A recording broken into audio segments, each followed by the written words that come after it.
ఈరోజు ఉదయం ప్రాంతంలో మేము మన Secunderabad zone team and commissioners task force team ఒక జాయింట్ ఆపరేషన్లో early morning Secunderabad railway station దగ్గర ఒక inter state gang consisting of ముగ్గురు వ్యక్తుల్ని ఈరోజు పట్టుకున్నాము. వాళ్ళ దగ్గర ఆల్మోస్ట్ ఒక 28.8 grams గోల్డ్ దొరికింది అండ్ 2 మొబైల్ ఫోన్స్ కూడా వాళ్ళ నుంచి సీజ్ చేశాము. Total worth of value of ఈ గోల్డ్ ప్లస్ మొబైల్ ఫోన్స్ కలిపి 4.5 lakhs దొరికింది. సో వీళ్ళు ముగ్గురు వచ్చేసి మన దగ్గర మొన్న 21st January 9:30 మార్నింగ్ ఒకటి మనకి లాలాగూడ PS లిమిట్స్లో ఒకటి దొంగతనం కేసు నమోదు చేశారు. అది వచ్చేసి crime number 17/26 under section 309 BNS. మీ అందరికీ కూడా తెలుసు ఈ కేసు గురించి. ఇది ఆల్మోస్ట్ ఉదయం వాళ్ళ అబ్బాయి SBIలో పనిచేస్తారు. వాళ్ళ ఇంటి నుంచి బయటికి వెళ్ళిన ప్రాంతంలో ఒక 10 minutesలో ఇద్దరు వ్యక్తులు వాళ్ళ అపార్ట్మెంట్లో అరిహంత సాధన అపార్ట్మెంట్లో ఉంటున్నారు. వాళ్ళు అక్కడ ఇద్దరు వ్యక్తులు 3rd floorలో ఉండే నివాసి ఒక 80 to 82 years ఓల్డ్ వృద్ధ ఆమె వాళ్ళ ఇంట్లోకి వెళ్ళి ఆమె వేసుకున్న కొన్ని బ్యాంగిల్స్ గోల్డ్ చైన్స్ అవన్నీ అక్కడి నుంచి తీసుకొని ఒక 10 minutesలోనే అక్కడి నుంచి బయలుదేరారు. సో ఇమ్మీడియట్లీ మనకి కాల్ వస్తే మన inspector ACP and additional DCP అక్కడ సీన్కి వెళ్ళారు అండ్ అక్కడ మాట్లాడింది కూడా అయింది.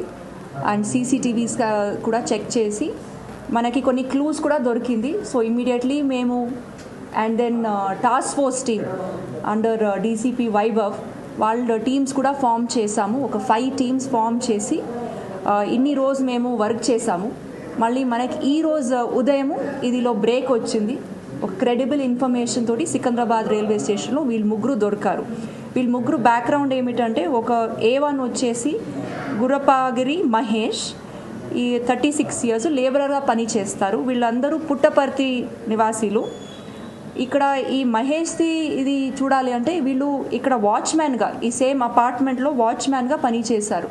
ఆల్మోస్ట్ అక్టోబర్ 2021 నుంచి మే 2024 వరకు వర్క్ చేశారు. తర్వాత వాళ్ళు మళ్ళీ వాళ్ళు పుట్టపర్తికి వెళ్ళిపోయారు.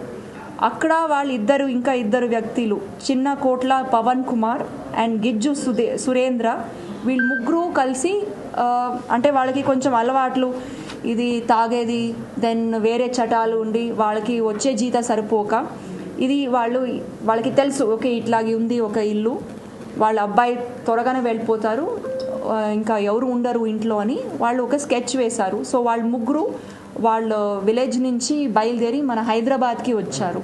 మళ్ళీ 21st నాడు ఇంటి దగ్గరనే ఉండి ఎప్పుడు వాళ్ళ అబ్బాయి బయటికి వెళ్ళిన వెంటనే మళ్ళీ ఆ వృద్ధామెకి ఇంకొకటి ఏమిటంటే ఆ టైంలో పని అమ్మాయి వస్తుంది ఇంటికి. సో డోర్ కూడా ఓపెన్గా పెట్టుకునింది. ఒక అపార్ట్మెంట్లో వాచ్మెన్ ఉంటారు, సెక్యూరిటీ ఉంటుంది, CCTVs ఉంటుంది అని.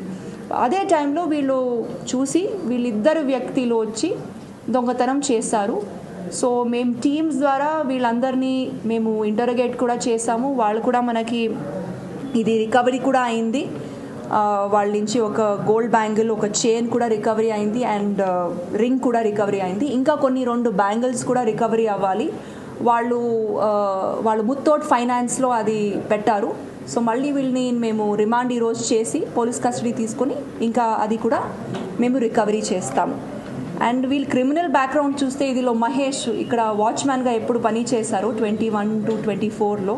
వీళ్ళు ఒక కిడ్నాపింగ్ కేసులో కూడా ఇన్వాల్వ్డ్ ఉన్నారు ఇన్ కార్ఖానా PS ఇది 2024లో. అండ్ A2 పవన్ ఎవరు ఉన్నారో వాళ్ళు అలియాస్ భువన్ అని వాళ్ళు ఒక మర్డర్ కేసులో కూడా ఇన్వాల్వ్ ఉన్నారు. ఇది బెంగళూరు సిటీలో 2019లో అయిన కేసు. అదిలో అక్విటల్ కూడా అయ్యారు. బట్ ఇది వాళ్ళ బ్యాక్గ్రౌండ్. ఈ మొత్తము ఈ సూపర్విజన్లో మనకి మన additional DCP Secunderabad zone Narsaiah, ACP Chilkalguda and our inspector Lalaguda, and plus I extend my heartfelt gratitude to DCP task force Vaibhav and his teams, Inspector Chandrasekhar and all his task force team members and mana zonal team officers ఎవరెవరు ఉన్నారో SI and then మన DI Mahankali, DI Chilkalguda వీళ్ళందరూ కలిసి ఈరోజు ఈ detection possible అయ్యింది. And ఒక inter state gang మేము పట్టుకున్నాం. Thank you.